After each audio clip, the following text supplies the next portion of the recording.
മലബാർ ചില സ്ഥലങ്ങളിലൊക്കെ എന്ത് ചെയ്തിരുന്നു ഖുത്ബ പരിഭാഷ, അതായത് പ്രസംഗമല്ല, അതായത് ഖുത്ബ അറബിയിൽ ഓതിയിട്ട് എന്ത് ചെയ്യും, ആ വസിയത്ത് മറ്റൊക്കെ മലയാളത്തിൽ പറയും, ചിലപ്പോൾ ഖുത്ബ നടക്കുകയും ചെയ്യും.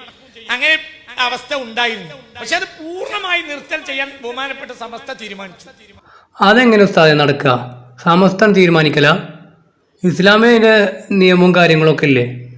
ബഹുമാനപ്പെട്ട സമസ്ത എന്ന് പറഞ്ഞാൽ ഒരു വ്യക്തിയാണെന്നൊക്കെ വിചാരിക്കും. അതൊന്നുമല്ല. സമസ്ത എന്ന് പറഞ്ഞ സംഘടനയുടെ നേതാക്കൾ കൂടിയിട്ട് ആ മലയാളത്തിൽ പറയണത് വേണ്ടെന്നാണ് തീരുമാനിച്ചു എന്ന് പറഞ്ഞു.